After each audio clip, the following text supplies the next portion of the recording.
Good morning, friends. Today we will discuss the next part in the foundation unit, that is causes of failure.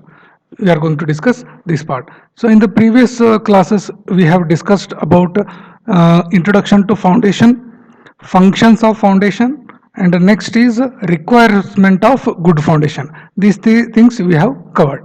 Now we will go to the next one, that is causes of failure of foundation. Now if first point is unequal settlement of subsoil. To understand this, we can use this diagram.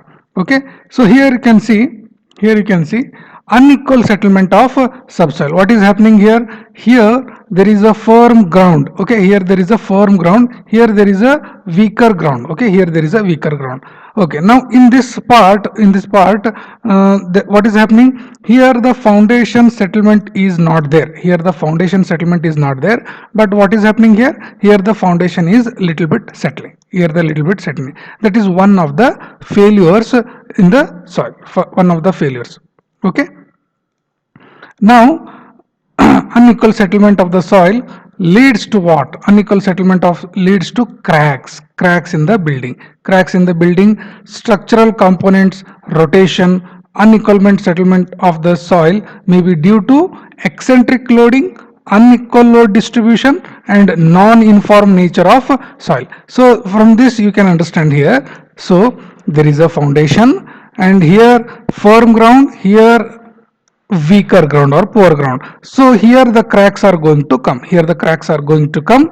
Now it will lead to what? It will lead to cracks. If you see this diagram, you can easily see here. Here you can see the cracks portion. Here you can see the cracks portion. What is happening? Unequal settlement. Okay. First is, we have seen, it will leads to cracks. It will leads to cracks in structural component, and it will leads to rotation. In this diagram, rotation in general, you understand that here the building, here it is going to settle down like this. Here this portion is going to settle. This will create one type of rotation in the building. That's all. There nothing much in that one. Okay. Now if you see this next point, what is there? It is due to what? Eccentric loading. Eccentric loading means what? If there is a building, here there is a one floor, here there is a two floor building. Now here foundation, if it is provided like a same thing, here the settlement is less, here the settlement is more, because the load coming on this area, this region is more. So here unequal settlement means what? Settlement values are different here. So that is the portion called as unequal load distribution. Unequal load distribution. This is the explanation for unequal load distribution. Now for eccentric loading, what do you mean by eccentric loading? Suppose this is a ground level. Here is the foundation. Now if the building is coming exactly like this, now this center line for this building as well as foundation is same, then we call it as axial loading. If the loading, for example, for the same type of building, now if we have constructed another floor in this region, but for the same foundation, now for the top area, this area, the center of gravity may be here, but for footing may be here. So this type of loading, where the center of gravity of this building as well as foundation is not in a same line, then we call it as eccentric loading. So this will also lead to what? Unequal settlement. What is happening here? More settlement will come, here less settlement will come. I hope it is clear now. So once again I will go through this point. Unequal settlement of the subsoil, which will leads to cracks, we have seen in that diagram, and also leads to rotation. Okay, and what are the reasons for this unequal settlement? One is eccentric loading, another is unequal load distribution, and non-uniform nature of the subsoil itself. So in this diagram only you can see here non-uniform nature. What is happening here? Building is same, building is no problem, it is of exact square or rectangle shape, but soil itself is here poor and here it is weaker. So this will settle more, this will settle less. This is called as unequal settlement due to nature of the soil itself, due to the nature of the soil. Okay. Now coming back to the next point, what is this? Unequal settlement of masonry. Unequal settlement of masonry. Now what is happening here? The portion of the masonry situated between ground level and footing base has mortar joints which may be either shrink or compress, leading to unequal settlement of masonry. So this will lead to cracks. How to explain this point? Unequal settlement of masonry. Unequal settlement of masonry. We come to this diagram. We'll come to this diagram. What is happening here? If you consider that this building is made up of brick wall and brick wall is constructed using bricks and cement mortar, if this masonry itself or the mortar itself on this area is weak, but here the construction is of good quality, here the construction of bad quality due to bad masonry, what is going to happen? Later this is going to settle because here the weaker mortars are there, so it will go to settle down, it is going to settle down. So again this we can tell that what is the point name? Unequal settlement of masonry. Unequal settlement of masonry. Due to the poor working quality, this masonry is going to settle. Okay, is it clear? This point, it is going to settle now.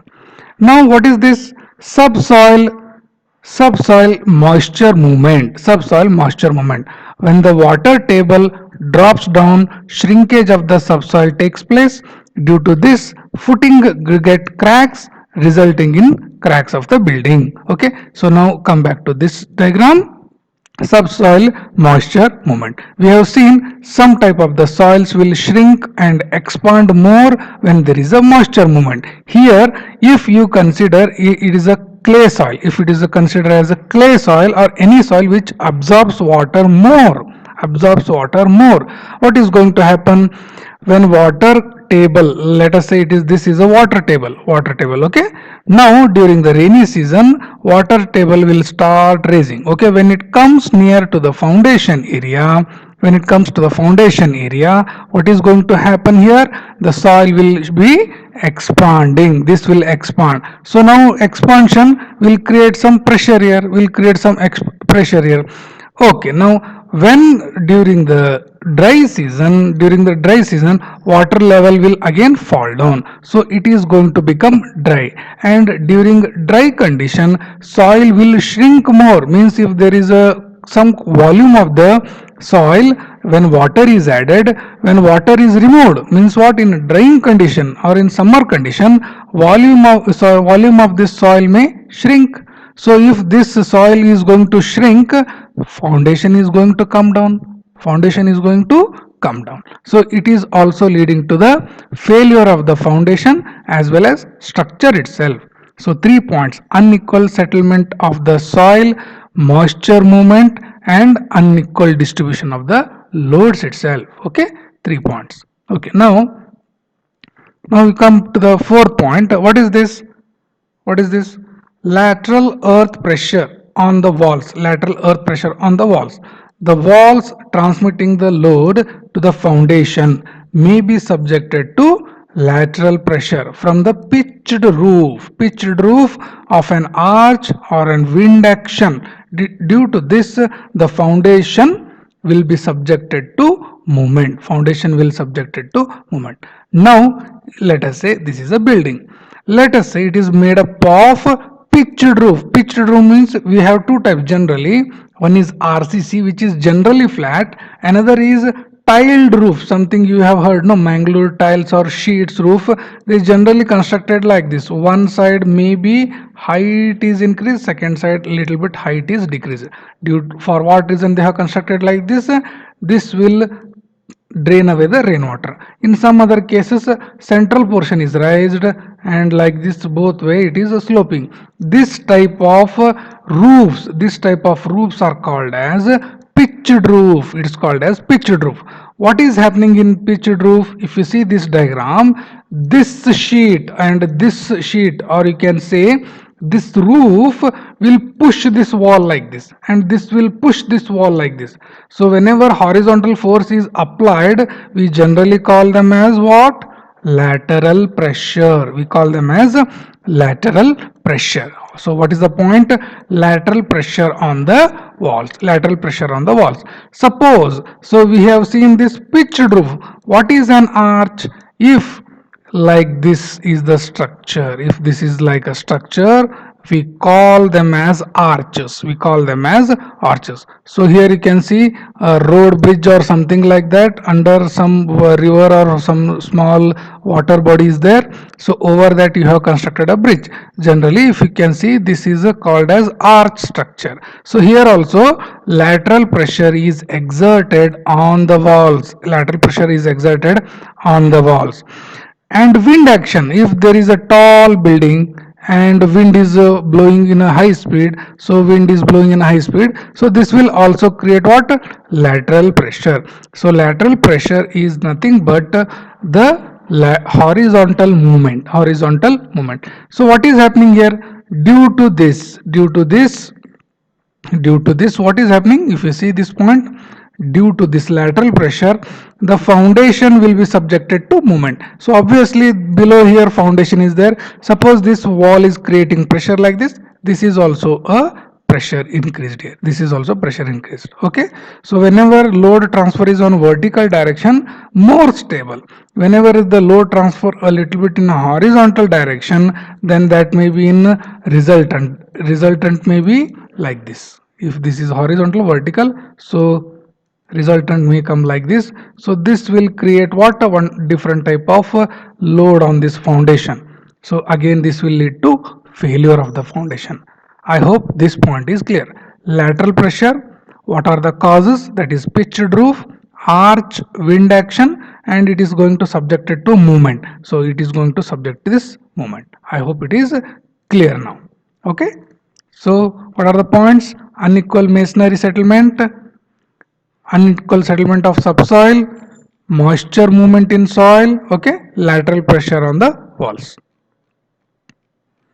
Now again we can have a lateral movement of the soil itself. You can see this diagram, lateral movement of the soil itself. If that soil is not confined properly, means what? No proper barrication or confinement is there. When load is increased, this soil will tend to move like this. No, it is possible. No, so this soil may lead to this one. This is called as a lateral movement of the soil itself. So what is the point here? Lateral movement of the soil will lead to what? This is applicable to very soft soil. Okay, that type of soil is very soft, which are liable to move out. So what we have seen now, this will move away. This will move away or squeeze laterally under the vertical loads. Okay. This type is generally seen in when ground is sloping, when ground itself is sloping. We can see, no, if this is a hilly area, if there is a building like this, so this total portion of the load which is coming on this one will try to send this one like this. Okay, so this is called as lateral movement of the subsoil. Due to such movements, excessive settlement takes place. So if this is goes, this total building portion will come down like this. This total portion, if this is a slopey area, this is a building, if this portion is removed, this portion of the building is going to come down. Or the structure may even collapse. The total structure may itself get collapse. Okay. Now the next point, what is this? Weathering of the subsoil due to the trees and shrubs. What is happening here? Okay, what is happening here? Small trees, shrubs grow near to the wall. Okay, so if this is a building portion, if trees are grown here, so the roots of the shrubs will absorb the moisture from the foundation. So here there will be roots Okay, this will absorb the moisture from this soil. Due to this, ground near the wall depressed down. What will happen? We have seen, no, if that water if that water is removed, if that water is removed if that water is removed, soil is going to shrink. Soil is going to shrink. So that is why this will going to come down. This will going to come down. So this will increase the settlement. This will increase the settlement, resulting in foundation cracks. Resulting in foundation cracks. Okay. Now, atmospheric action. What do you mean by this atmospheric action? The behavior of the foundation may be adversely affected due to atmospheric agents such as sun, wind, rains. Obviously, it is going to affect. Okay, if the building lies in a low-lying area, the foundation may even scoured. Means what? If there is a hill area, if there is a valley portion, this is called as low-lying area. This is called as low-lying area. This region. If your house is here and its foundation is here, when rainwater comes, it will wash away these things. It will wash away these things. This is called as foundation may even scoured. Scoured means removed. Scoured means washed away. Okay. If that water remains stagnant near the foundation, it will constantly damp, resulting in decreasing the strength. You understand one point, if there is a building, if there is a foundation, underneath there is a soil, if continuously it is underwater, this soil, the net or the safe bearing capacity of this soil is going to decrease. That is 100%. So these are the reasons for atmospheric action. We are discussing what portion? Reasons for failures of the foundation. Reasons for the failures of the foundation. So we have seen 7 points.